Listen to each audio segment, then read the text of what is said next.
그러니까 매매가 그만큼 많이 오른 거지. 전세가는 덜 오르고. 그러니까. 근데 이제 지금 사실 그게 포인트가 아니라 음, 갑자기 예상치 못했던 높은 음. 호가를 받아주는 전세 가격들이 최근에 나오기 시작했다는 게 핵심이죠.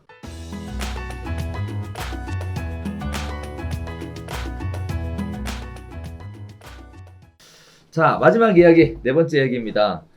전세 가격 상승세가 심상치 않습니다. 비강남도 웬만해선 10억이라고 하는데요. 710 대책이 전세값을 올렸다라는 이야기를 가지고 잠시 이야기 나눠보면요. 비강남권 새 아파트 전셋집이 10억이라고. 마포 성동구도 2주세 1억 5천 올라갔다. 전세가율은 50% 수준으로 낮다. 전세값 강세 땐 집값도 오르게 될 가능성이 있다라는 얘기를 가지고 이야기 한번 나눠보도록 하겠습니다. 사실 뭐 별표수다 하면서 여러 번 이야기 나눴었던 얘기, 임대차 3법 관련된 이야기, 국회 처리가 임박하면서 전세값이 폭등하고 있다라는 얘기인데 여기 이런 재밌는 얘기가 있어서 사실은 골라봤어요. 그 전세값 상승이 결국 집값을 끌어올리거나 가격 하락을 방어할 수 있다. 자, 그다음에 또 하나는 전세값이 급등해서 전세가율이 올라간다고 해도 부동산 규제 정책으로 갭 투자 수요가 몰리기는 어려울 것 같다. 아직 갭이 많다는 얘기죠. 네, 이런 얘기들이 나오면서 전세값이 급등세를 보이면 전세값을 올려주느니 집을 산다는 수요가 생길 수도 있다라고 하지만 과거에는 전세가율이 70%를 넘어야 매매로 돌아섰던 적이 있다라는 통계가 지금 근거로 제시가 되기도 했습니다. 하지만 현재로서는 전세가율이 50% 수준으로 낮기 때문에 그 정도 수준은 아니고요. 가을철 전세값이 강세를 보이면 매매 수요가 생겨날 수 있다라는 얘기를 하면서 17일 기준 매매가 대비 전세가 비율은 서울이 평균 50.10%다.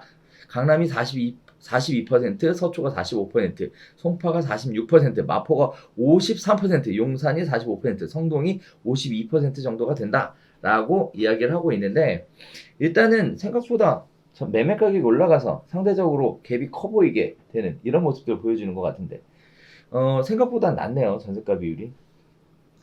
이게 지금 70막 네. 이렇게 되는 게 엄청 떨어진 거예요. 그러니까 매매가 그만큼 많이 오른 거지. 전세가는 덜 오르고.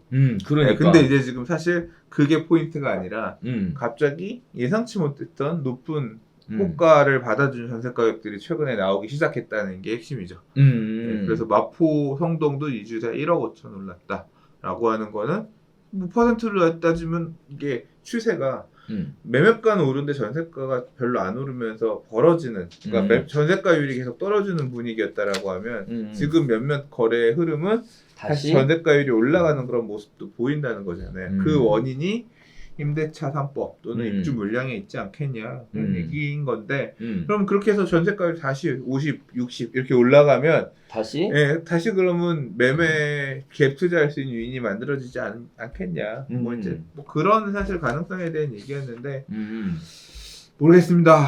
사실 전세 가격이 확실히 입주 물량이 조금 적은 지역들 같은 경우는 턱턱, 그러니까 최근에 신길 뉴타운 입주 물량이 몇천 세대 있거든요. 신길 뉴타운 영향받는 권역의 주택들은 전세 가격들이 조금 주춤, 안정하는 편이었어요. 근데 이제 입주 물량들이 소진되면서 입주들 어느 정도 마무리되면서 가격도 좀 살살 올라가는 느낌이 있는 것 같습니다. 보면 전세 가격이 이게 여기까지 나갔어? 이렇게. 그리고 그런 게 확실히 해소가 된 지역들 같은 경우는 전체적으로 전세가 상승세가 보이긴 해요. 뭐 한 5천만 원 1억 오른 데들은 여기저기 좀 보이는 것 같고. 저 살고 있는 집도, 저는 자가예요. 저 살고 있는 집도 한 1억 정도 호가가 올라간 것 같아요. 전세 가격이 한 두세 달 전에 비해서 한 5억 5천 나오는 게 지금 물건 6억 5천 뭐 하나 나오고 이런 것처럼 봐서 물량들은 전세 가격들은 좀 올라가고 있는 상황인 것 같습니다. 그럼 소장님 보실 때 여기 지금 보면 마포하고 성동이 다른 지역보다 전세가 비율이 높잖아요.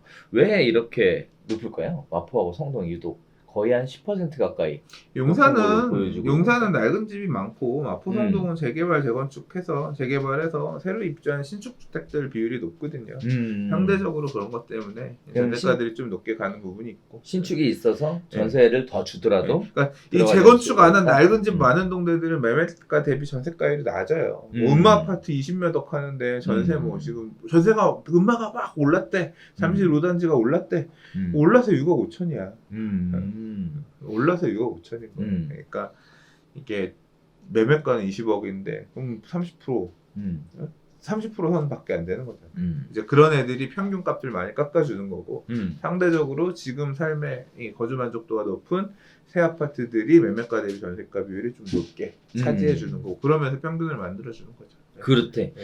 자, 그렇습니다. 네. 자, 지금까지 쭉 이야기 나눠봤는데 오늘 어떠셨어요? 그래도 새로웠죠? 아, 세무사님이 나오니까 확실히 이게 이 사람은 교류하며 살아야 된다는 게 못 보는 시장의 얘기를 들을 수 있으니까 그 통계가 어디서 나오겠어요. 710 이후에는 상담의 90%가 증여예요. 증여의 50%는 실제 하세요. 이거 그러면 상담 오는 사람의 45%는 증여를 하고 간다는 얘기잖아. 그러면 얼마나 증여 개수가 많은지. 실제로 710 이후에 증여가 폭증했다는 기사가 있어요. 문학권에. 그게 이제 기사로만 봤었는데 실증적으로도 일하시는 분을 통해서 확인한 거지. 놀라운 상황입니다. 그러니까 우리 그 법무일도 같이 하잖아요. 밥을 못 먹어요. 내업이 법무 팀. 네, 그러니까요. 아우 내용이 정신없이 없다. 바쁘시더라고요. 자, 아무튼 지금 시장 자체가 720 대책 이후에 발빠른 움직임을 보이시는 분들은 발빠르게 움직이시는 것 같고요. 또 한편으로는 여유가 좀 있으신 분들은 관망세가 확실하게 짙어진 것 같습니다. 7월까지 나오게 되는 공급 대책에 지금 귀추가 주목되고 있는 그런 부분인 것 같은데 계속 썰만 있고 카더라만 있고 구체적으로 어떻게 하겠다라는 내용이 발표가 될 때까지는 다들 현재 상태를 유지하지 않을까라는 생각도 들고요. 아무튼 날씨도 비도 많이 오고 날씨도 꿉꿉하고 그 날씨도 더워요. 우울해. 아 맞다. 네. 이제 술 다시 먹기 시작했으니까 술 사야지. 술 살게요. 네, 알겠습니다. 자, 저희가 준비한 소식은 오늘 여기서 인사드리도록 하겠고요. 다음 주에는 새로운 소식 가지고 다시 찾아뵙도록 하겠습니다. 감사합니다.